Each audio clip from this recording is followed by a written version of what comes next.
She knew things that were happening 10 years ago. She knew things that were happening 6 months ago. Hi, my name is Inshalati. Welcome to also the book club.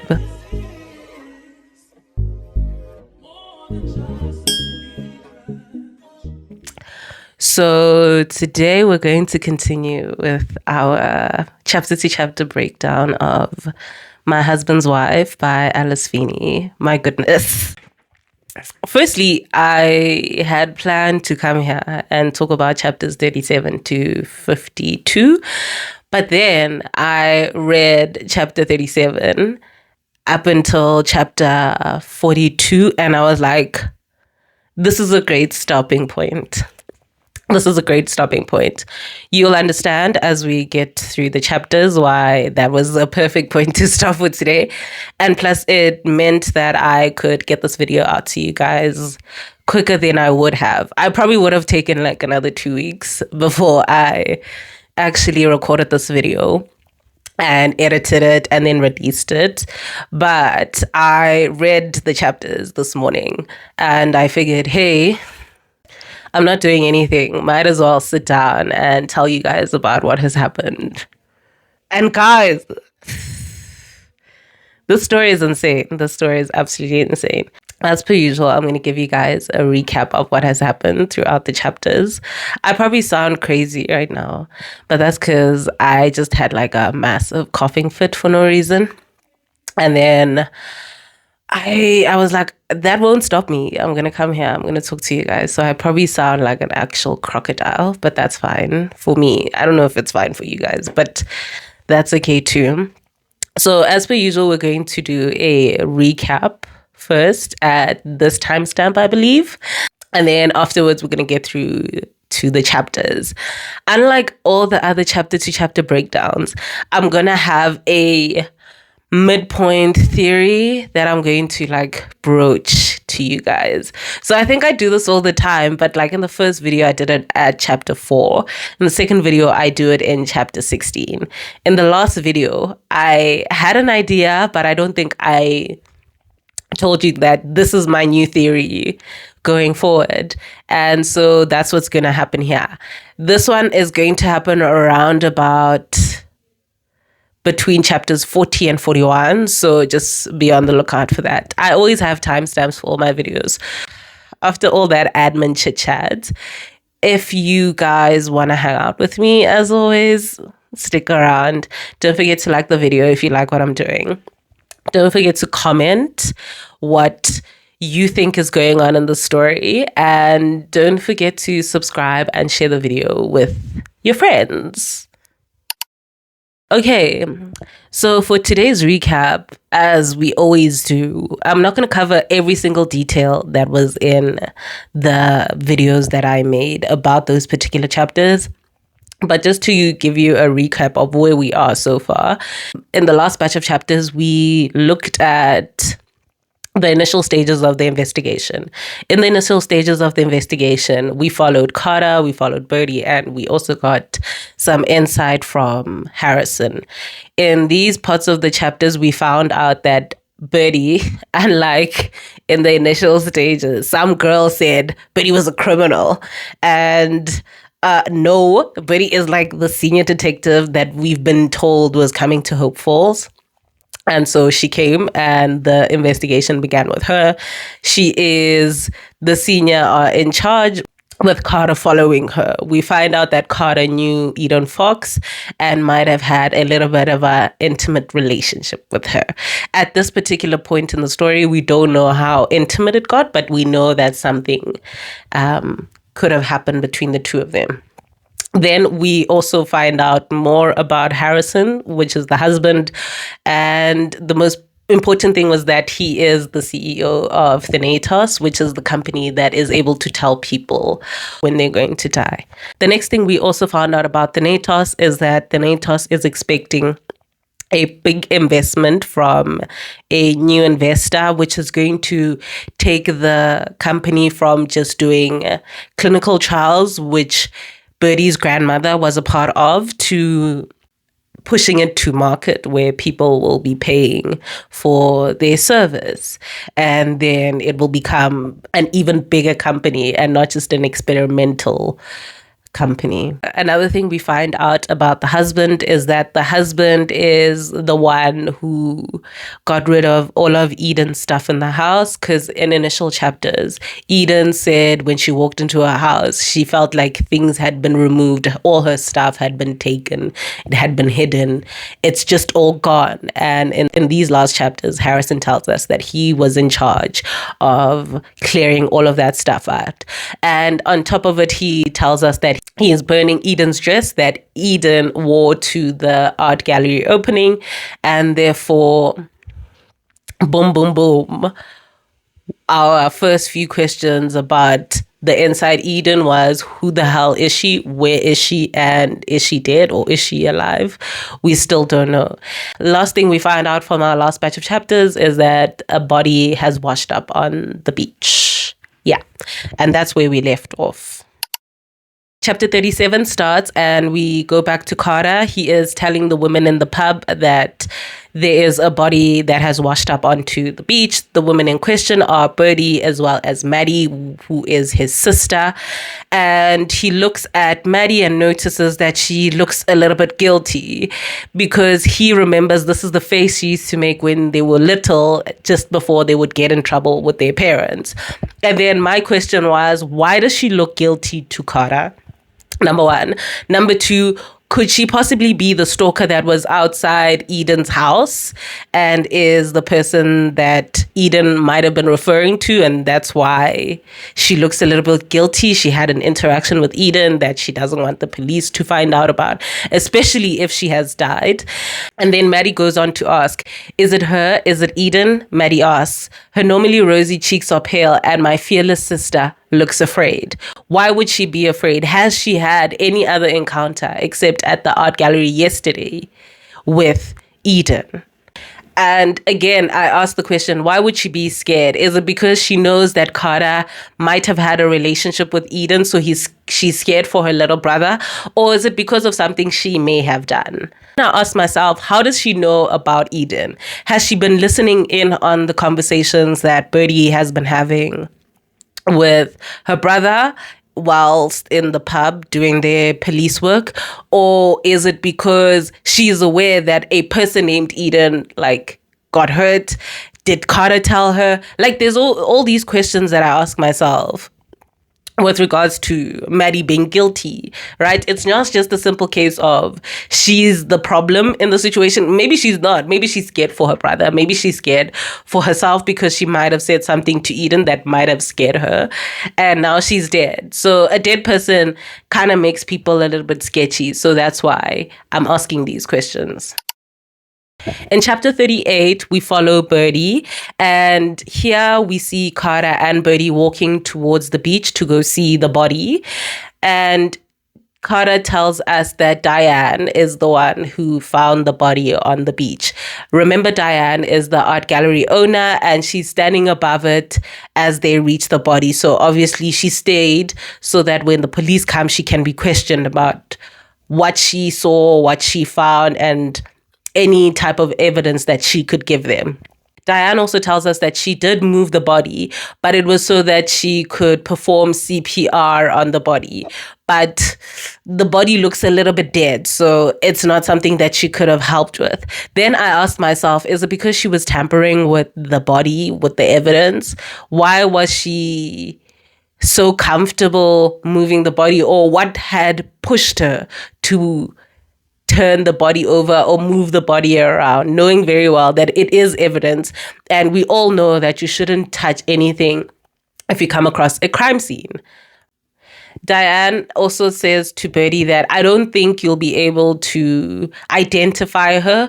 And then I was like, okay, why is that? And then we find out that her face was kind of smashed in, so you can't really tell who this person is. Diane then tells us that I think her head must have hit the rocks when she jumped, smashed her skull to bits. I rolled her over to stop the seagulls eating what was left of her face. I doubt you'll even be able to identify her with dental records. I can't see any teeth left. Can you? And then I had this weird thought. She seems very, very knowledgeable about forensic pathology. right? She's very, very knowledgeable about how a body could be identified, about dead bodies. And then I was like, okay, no, but maybe it's because of her dead husbands. But it's still weird for a person to know that much. I then was wondering, is it because she has an interest in maybe true crime, or her own personal interest kind of like filtered into the information she knows about this kind of situation? It seemed a little bit sketchy, but nothing to raise my alarm bells yet, even though I've put her as one of my suspects on the list of suspects for who might be the villain in this particular series. Whilst being questioned, Diane tells Birdie that she often takes a swim after lunch at that particular beach. And so today, when she noticed a body, she was quite alarmed. And when she tried to get someone's attention, the person was running away from the scene. Can we guess who it was? Of course, it was Carter, but we'll get to that. Afterwards, the Birdie turns the body and then sees the smashed up face. And Carter, of course, he gets really, really sick and starts roll on the ground. Afterwards, Diane explains to us that this beach particularly is always empty, except like during tourist season or during the celebration of Day of the Dead. She explains, there is a torchlight procession that starts in the village and ends here in Blackwater Bay on the 1st of November every year. Then we burn a boat on the beach. So that's the day you would expect to see a lot of people. And that day just so happens to be on the 1st of November.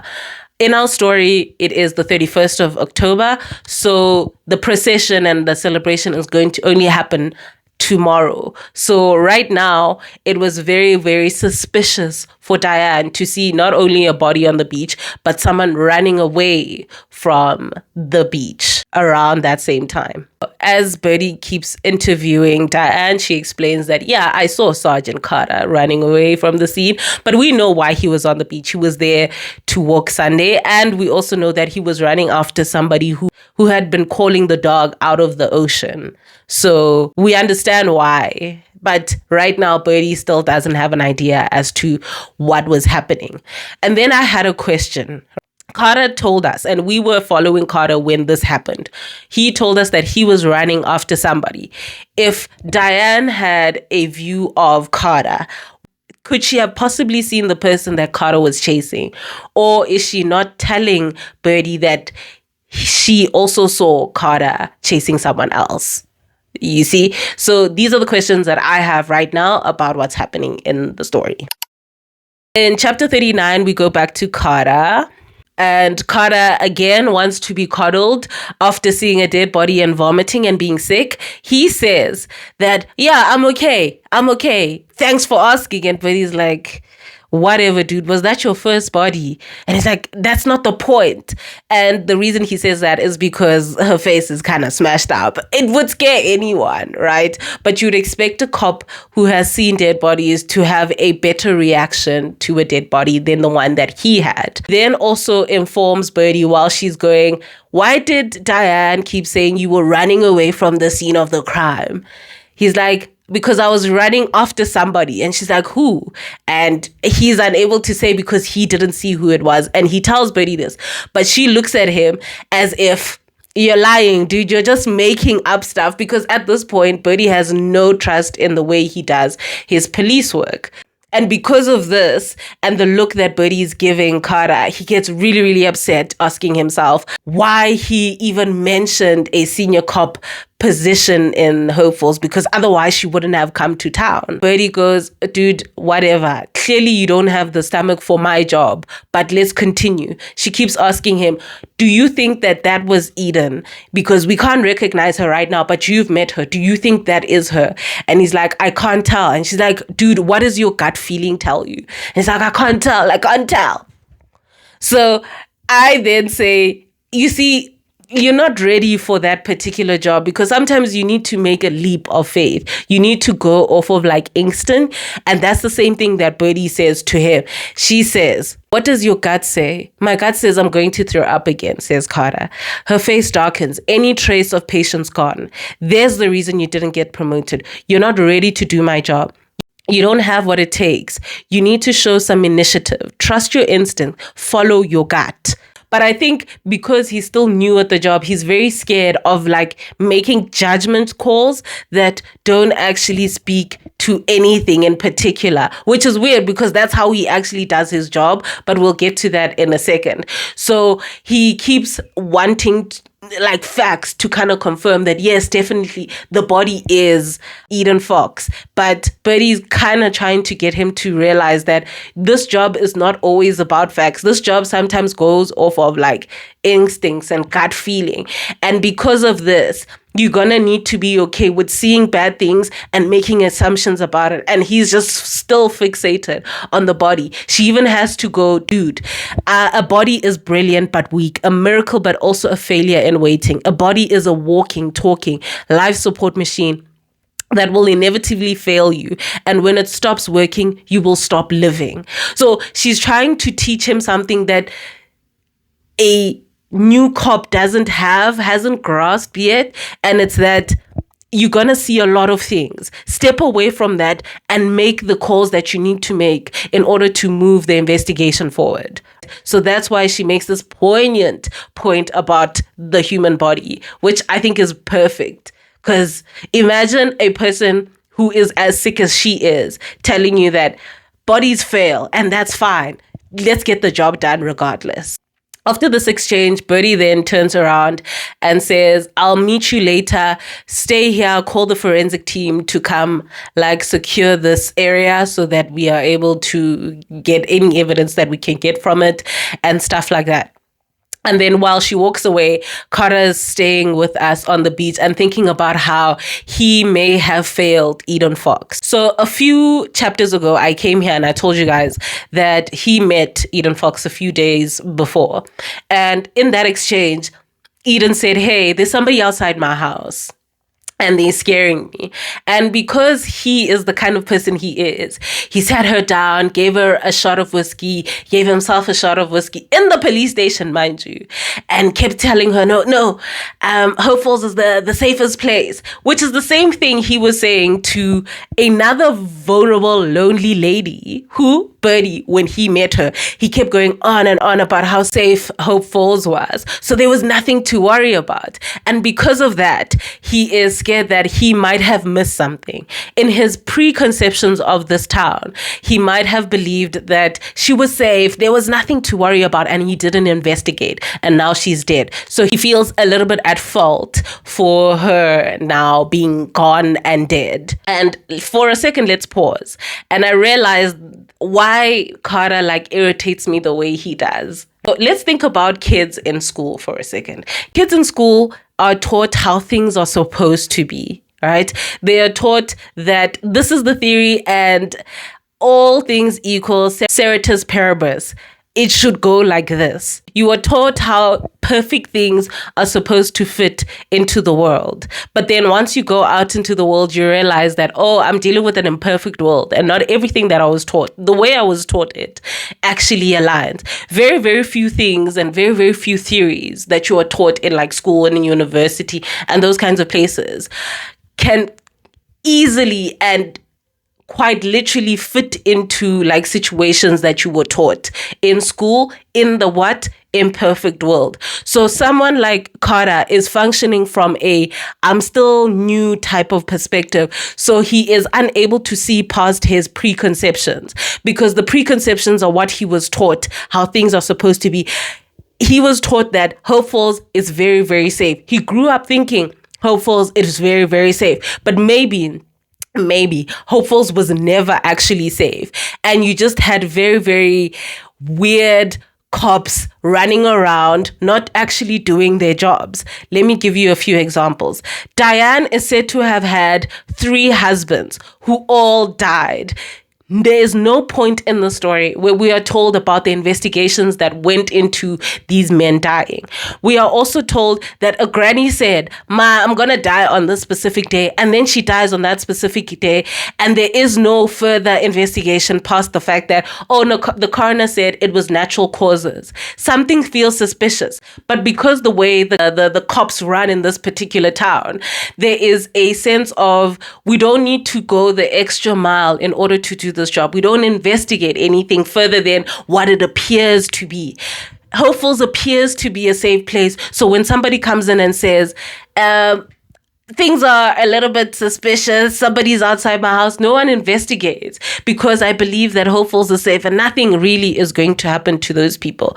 You hear that somebody is ranting and raving outside someone's house, and obviously when they call the police, they know that the police, especially if the bad guys are the people in the house, they know the police are not going to go any further to kind of investigate who this crazy lady, who this crazy imposter Eden is, because if they did, they might have found out that OG Eden might have been real Eden, and inside Eden might have been the fake Eden, but they don't do that. In this particular town, you have a bunch of cops who go in, hear that somebody died, and they're like, let's just have a new name for these people. Literally, the granny was called the woman who died twice.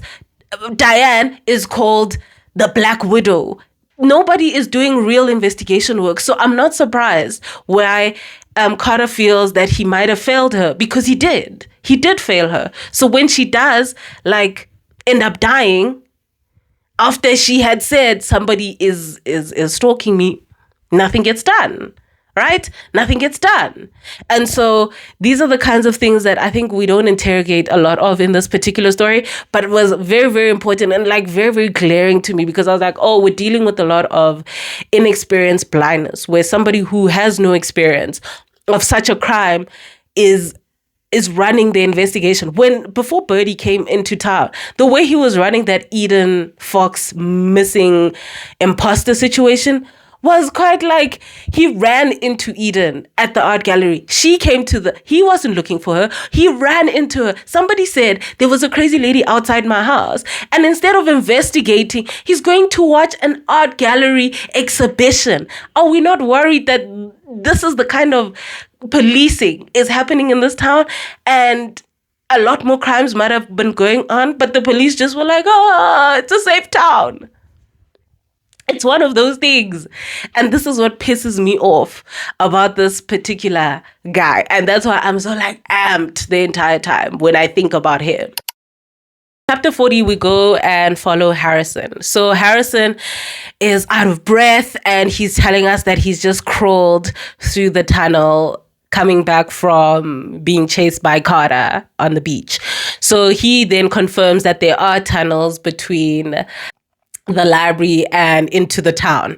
Afterwards, he then explains to us that he's doing all of this for her, and her. Remember in my last batch of chapters, or if you don't remember, I'm telling you now, he kept saying her, and I was like, they're playing the pronoun game here, and there's a reason why they're playing the pronoun game. And the pronoun game is when you refer to people as her, him, they, them, that kind of thing. And the reason you do that is to kind of conceal who you're talking about, but still talk about them. And I was like, they playing the pronoun game here, and I don't like it, because I read enough thrillers to realize that, sometimes words as innocuous as her are our biggest clue. In this particular chapter, Harrison confirms that, her is the one who's always swimming after lunch. Who's always swimming after lunch? Diane. Diane, you've moved from number 4 suspect to number 1 in my mind. You and Harrison are in on it, right? And then this is where I start to have my big midpoint theory. So after this chapter, I'll get into it. My first question when he tells us that he was going to the beach and that he knows that she would be there at that time, he only expects to see her there because he's always there or probably talks to her enough to know that she would be there all the time after lunch. I was like, oh, is it because he wanted them to go over their story? Because remember, the two of them, Harrison and Diane, were the last two people to see Eden alive the night before after the art gallery exhibition. So I had that question, but apparently no, that wasn't why he was there. He was there to get the phone because it had a tracker in it. Now let's go back. In chapter 19, Eden is woken up in her car that has stopped because it didn't have any more, I guess, electricity or charge to keep going because it's an electric car. And she wakes up to a ringing sound. The ringing sound comes from this phone that she wasn't aware was in her actual possession. So she finds it in this phone. She sees a message saying, "Hi, Eden. I'm sorry about what's happening, but meet me at our special place. And I love you to the moon and back." And she connects that to Harrison because Harrison once gave her a little keyring that says, "Love you to the moon and back." And their special place was a place where they had lunch, which is the place that OG Eden, the one we were following, went to. So she goes to the cliff because that's the special place and then gets pushed over. And then that's the last time we hear about her. So at some point between those events, she puts the phone into her pocket. This is the phone that Harrison is going to pick up at the beach on her body. Because remember, the body washed up on the beach and it has a tracker. So Harrison saw that it was on the beach. He goes to the beach, he gets the phone and then is about to walk away. That's when Carter sees him and he runs back into the tunnels. Then Harrison tells us that he really expected Eden to have been dragged out into sea, but instead she washed up onto the beach, which he is not sure how that happened, but like that's besides the point. He just needed to get the phone. So after he gets the phone, he's not worried. But then he tells us that I just had to get the phone, worried it would be traced to me. Now, the reason he said it would be traced to him is because remember back when Birdie goes to Thanatos. At Thanatos, when she was filling out her forms, one of the T's and C's were that we're going to track your devices. We're going to put whatever we need to put on your devices. Do you accept? She said accept so that you could get her date of death. I think the tracking devices and the listening devices that Harrison has on hand are the same ones that Thanatos uses. So that's how they could have tracked it back to him. So that's why he was worried. And now he's working the cover your ass type of scenario. And he keeps saying things like the only rule that matters now is that don't get caught. And then he gets rid of the evidence, right? What evidence? The clothes that he's wearing. Because if Carter says, oh no, he was wearing this, this, and this, if he still has that stuff, they can use it against him. So he's still working off of the assumption that I need to make sure I don't get caught. So how does he make sure he doesn't get caught? Destroys all the evidence. He tells us, I feel ill with guilt and regret and shame and dirty. I pull off all my clothes and burn them. They are soiled with mud and sand and sweat and seawater and blood. So if they found those clothes, they'd be able to say, why are Eden's blood on your clothes? Even if they didn't see him touch the body, or they're going to ask him, why is Eden's blood on your clothes? So he's trying to get rid of that evidence.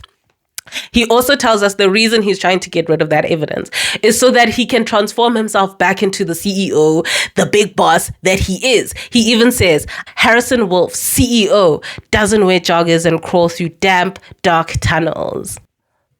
And I was like, okay, that's a nice sentence, right? But one word kind of like jumped at me.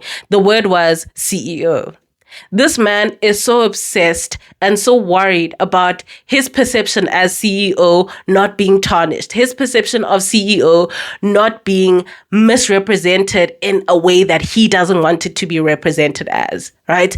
The reason I say this is because he could have said, Harrison Wolf, the father, the husband, No, he never says any of those words. He's constantly worried about how him as the CEO would look. I think the reason why this is very, very important to him is because of that investor for Thanatos. So if anything jeopardizes somebody wanting to work with him, it could be like the death of his wife, especially if he's connected to it. I would not want to give my money to somebody who is connected to a murder.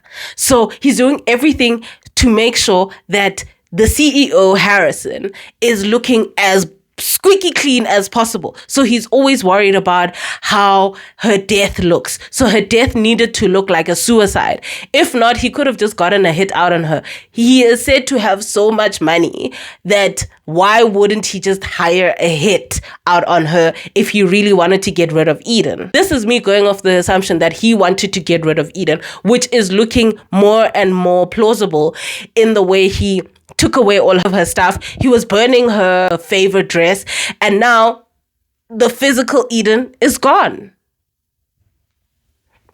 I'm just saying. And then again, he mentions how all of this is for her. He even says, and remind myself why I'm doing all of this for her. I still think the her is Diane Harris. I think the Black Widow is the one person that he's doing all of this for, and here's my reason why. We're going to do like a pause on the chapters that we have read to kind of get into my midpoint theory. The reason I'm calling it a midpoint theory is because I think at this point in the book, we are like 50% into it. So midpoint would be the most accurate way of like titling this particular section. And so here's my big theory. This is what I'm hinging everything on. Everything before this might have been wrong, and I'm okay with that. But this is what I'm hinging everything on. So going forward, if information like breaks down this particular thing, that's fine. If it adds to this, that's even better. But this is what I'm hanging everything on. I think that Diane is our big investor. And I think the reason why I think she's our big investor is because 3 of her husbands die. So I'm thinking the 3 husbands, when they die, they're like, and she became Tapa money, right? So I think she is the big investor that Harrison is doing all of this for. He's trying to impress this woman, and maybe in those conversations about having Eden's stuff shown at the art gallery, there might have been a conversation that Diane and Harrison had that made Diane feel like maybe he could be number 4. Remember, the first time we hear about Diane, we are told that Diane is looking for number 4. Word on the street is that she's looking for number 4. What if here is how she finds her number 4? And here's my proof. In chapter 40, the one we just read, Harrison keeps referring to her. And then he tells us her is the person who is always at the beach taking a swim after lunch. Then I said, it's Diane. She told us she takes a swim at the beach and no one else is ever there. So he told us this. And I'm like, definitely Diane. That's why I started thinking Diane is my main suspect in this whole thing. And then I thought, if Diane is going to give this man who has such a big idea and such a big head about the company he has built, such a big head about how far he thinks this company could go with the kind of money that possibly this investor has promised, I wouldn't be surprised if the same man wouldn't be worried about doing anything to get the money. And so if somebody like that made a request of him to get rid of his wife, the same wife that he doesn't like right now, and the reason he doesn't like her is because they put their daughter in like a luxury prison, I think this is the same man that would kill his wife. Number 1 or number 2. I don't know what number we're on, but here I continue with my proof. Number 3. Harrison was the one who said they must move to Hope Falls. I think the reason he knows about Hope Falls is because when he was doing his study, his Thanatos study, he came across Olivia Bird, and not Birdie, Olivia Bird, the grandmother, the woman who died twice. And the reason he came across her was because she was like close to 100 and fit the criteria for his study. So he met the granny and was like, oh, okay, cool. In his little investigation of where this lady was, he realized that there's a rich lady. Her name is Diane Harris. And so Diane Harris lives in Hope Falls and might be the type of investor that I am looking for in my company. So he approached her. And therefore, when it was time to think about moving to a new place, Harrison was like, let's move to Hope Falls so that he could be closer to what? Or alternatively, Diane was like, hey, move to Hope Falls and then maybe I'll think of giving you my money. Maybe that was the first request she made of Harrison so that she could give him her money. In chapter 5, there's a point where OG Eden is lurking in the bushes and sees Harrison walk out with a woman, holds her on the back. And as he opens the door for her, this is what is said. He opens the car door for her, something he never does for me, before climbing into the driver's seat. Remember when I read that, I was like, that's a weird thing for a wife to mention. And I think it was because he needed to play the part. And the part he was playing that night was the good husband. The part that he was playing was the husband that anybody, if they were watching, could see, no, he loves his wife. He's caring towards his wife. And they would not know that I'm actually hating my wife. Because if he showed that I hate my wife, when she disappears and dies tomorrow, why would I care if he loved her or not? And then I was like, wait, inshalati bra. Wait. They go to the art exhibition, they being Harrison and Eden. And obviously the rest of the town is there. If the art gallery owner walks in as Eden, they're all gonna know. So how is this going to work? Do you think that Diane is inside Eden? And I was like, no, I don't think Diane is inside Eden. I also think that Diane is older than inside Eden would have been. So I think this is what happened. But before I tell you what I think happened, I need to take you back a few chapters. When Birdie went to Thanatos, she met the receptionist, she met, I think, some nurses. She saw some nurses walking around and she met the doctor. And then she kept saying, the weird thing about all these people that I'm seeing here is that I think I've seen them before.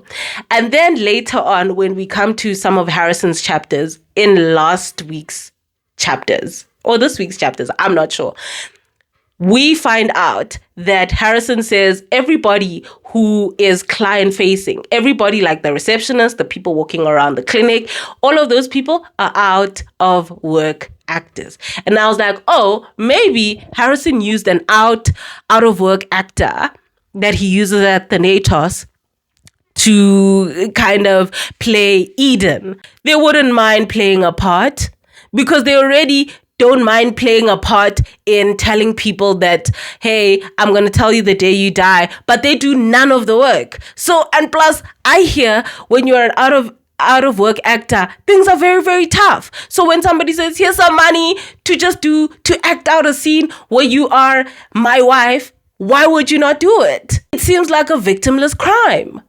So I'm thinking, okay, maybe Harrison got some actor from work, someone who looks very, very much like Eden, and put her in his house to play Eden, even play Eden at the gallery. And then Diane was like, I approve, this is the right Eden. So that when they get rid of Eden, there is a crazy lady that they can pin Eden's death on.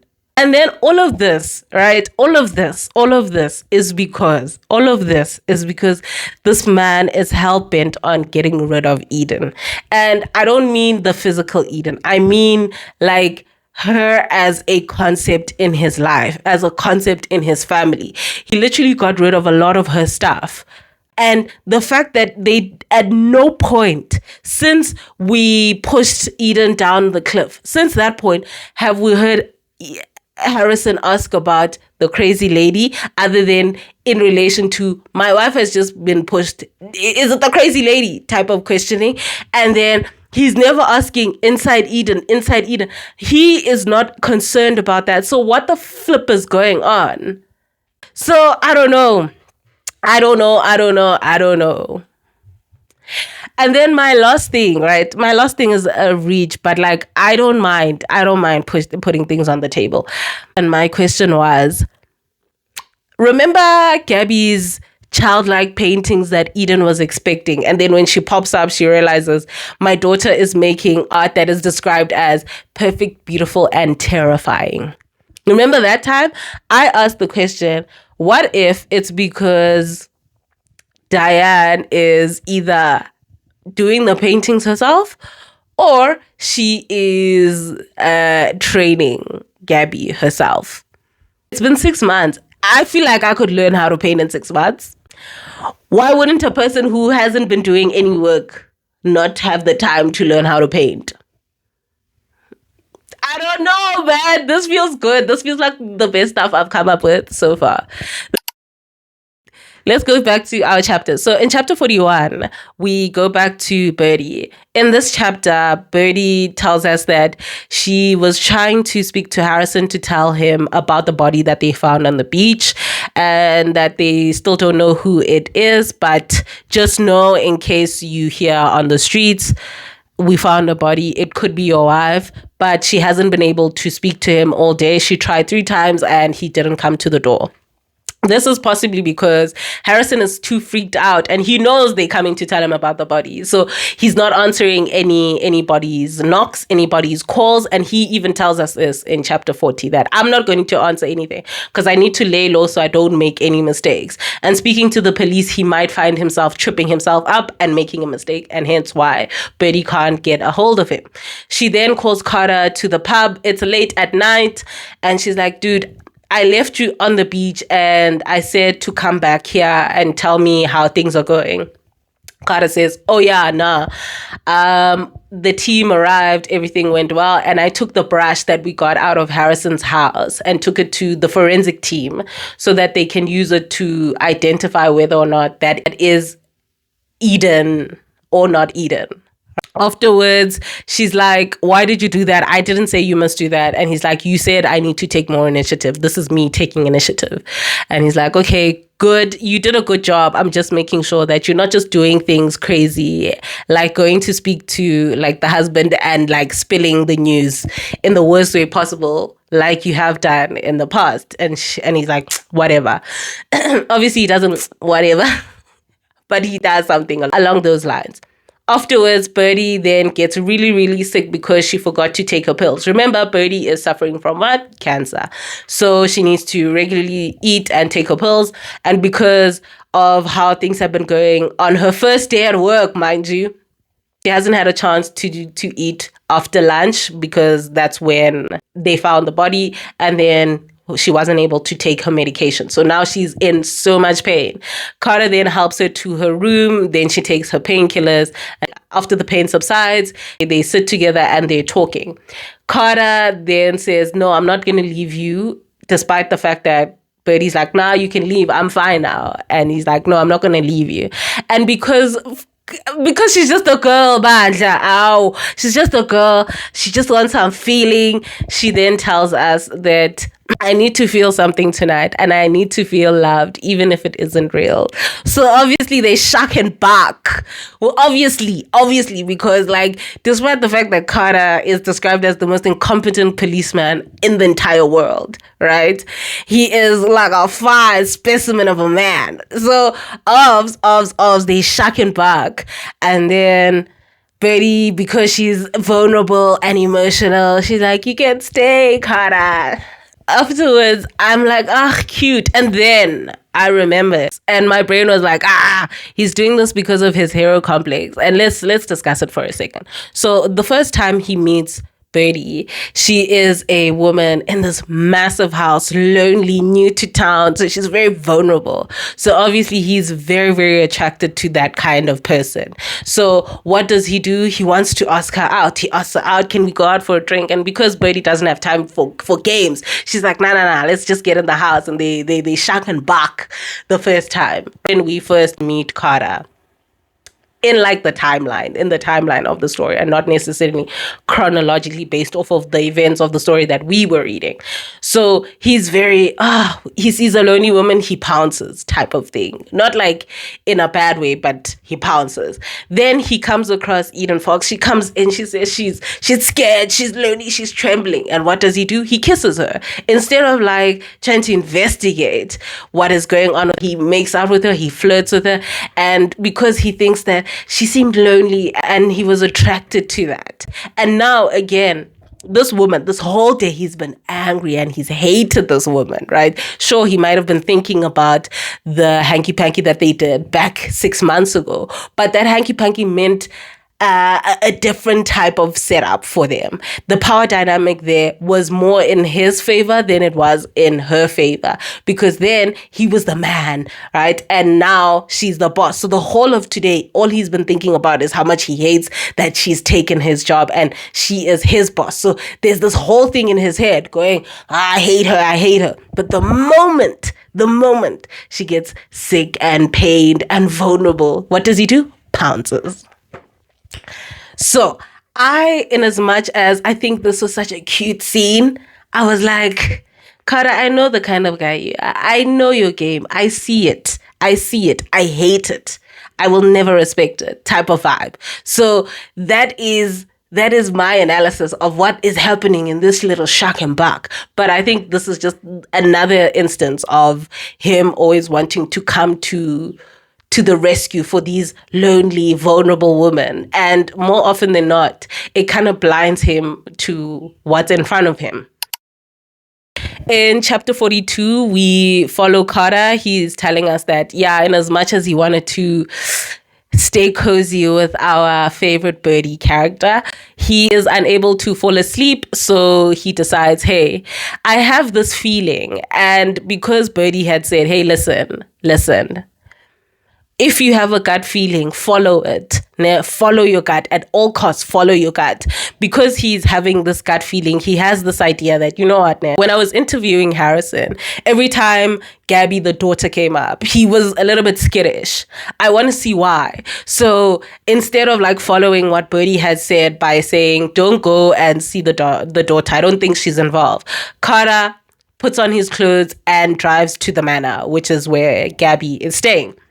He gets to the mental unit and he sees the nurse that we also encountered when Eden came to visit Gabby, because it's still the same night, right? So her name is Ingrid, and Ingrid goes, what do you want? And he explains, I'm a police. I want to speak to Gabby Wolf. And she's like, wow, she's a very popular girl lately. And then she walks Carter to Gabby's room. When she walks Carter to Gabby's room, she explains, she's made so much progress in the last 6 months that she's been here, and is also explaining her condition to Carter. She tells Carter that, hey, this girl has selective mutism, and it's not because she has chosen not to speak, but rather she is kind of trapped in her own mind, and the way it manifests itself is by her not being able to speak. So she believes that the parents should have brought her to such a facility when the accident happened and not like 10 years later, because in only 6 months, Gabby has shown so much improvement. So because Gabby has shown so much improvement, what's her name? The nurse is like, I really, really think she should be here for not too long, but eventually we believe that she might start talking and start living a normal life, because physically she's healthy. It's just like mentally she's unable to get herself out of that state where she's still traumatized by the accident that she underwent. Right? So of course, Carter gets in. He sees all the paintings, the same ones that Eden saw that she described as beautiful, terrifying.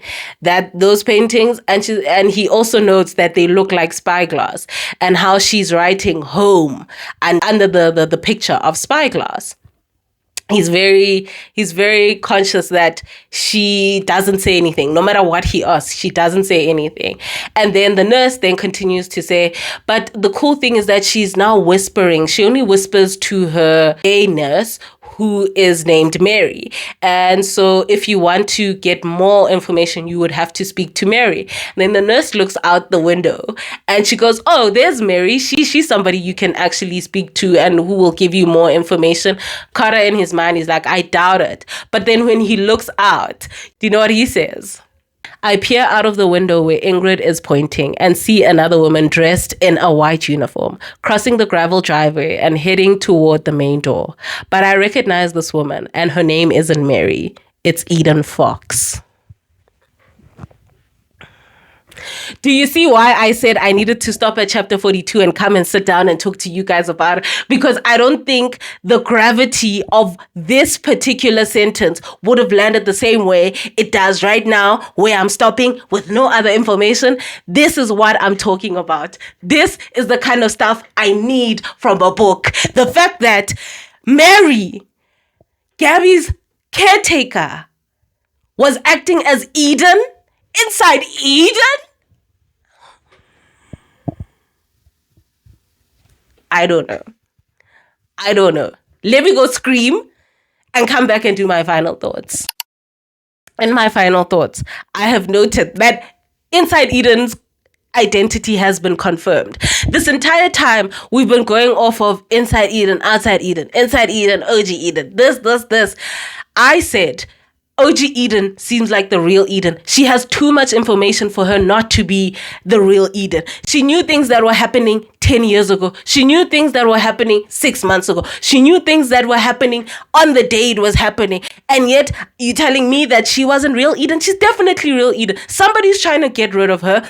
And I kept saying, why is she bearing the brunt of this whole thing? Because if she's just some lady, people will just leave her alone, right? No one is trying. The police themselves, because they're incompetent when it was just Carter, but the police let her go.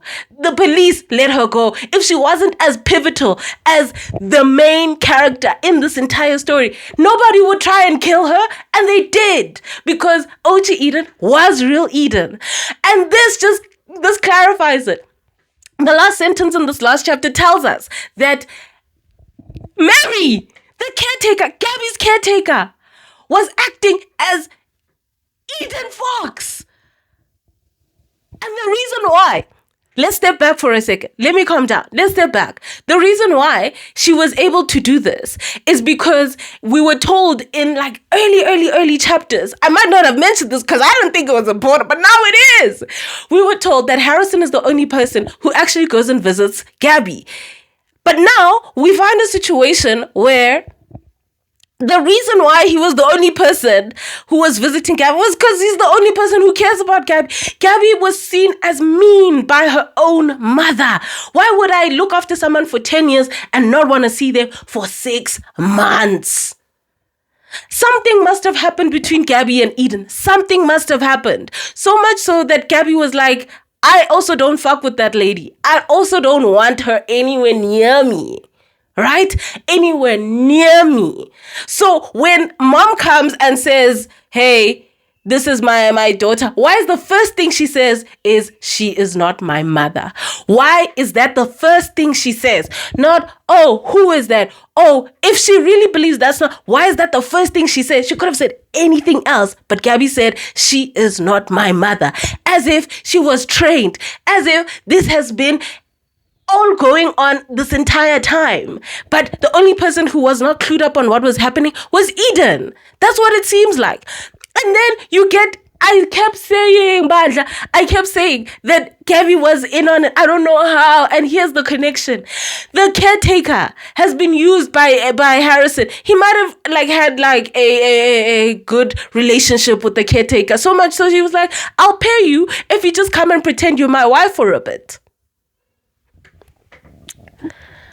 He's getting actors for everything else. I wouldn't be surprised if Mary's an actor. I wouldn't be surprised. Like, it's mad. It's insane, right? It's absolutely insane that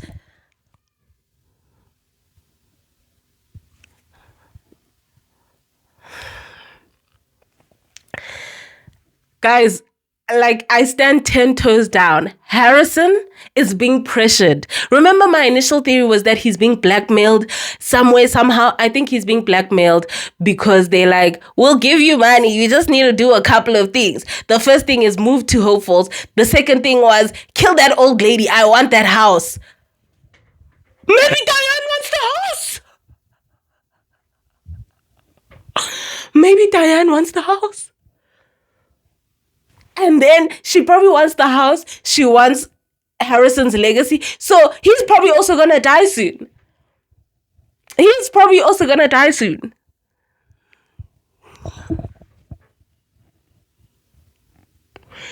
Diane is behind all of it.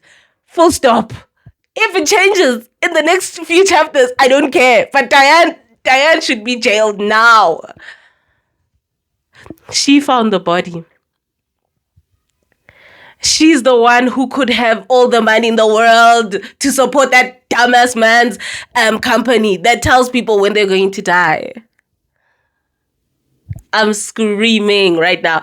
You guys see me here. I'm probably like, in your minds, I'm like at 100. This is me at 10.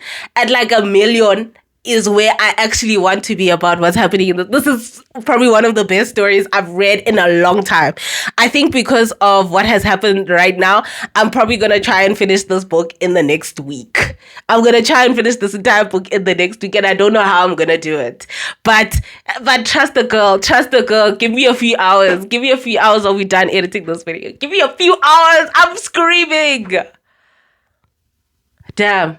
Guys, I'm going to have to leave you. If you've liked the video, like it. If you want to comment, drop a comment. Tell me what you think is going on. Tell me if you think I'm absolutely nuts for what I'm thinking. Like the video, subscribe, share, do whatever you need to do. A girl needs to go. A girl needs to edit this video. And then I'll see you guys on the next few chapters. I'm going to make sure I read up to chapter 52 for the next video. And then every other video that I've planned for the rest of this weekend has to be put on pause because this book takes priority and I'm going to end it before the weekend. Anyway, thanks guys for joining me. Bye.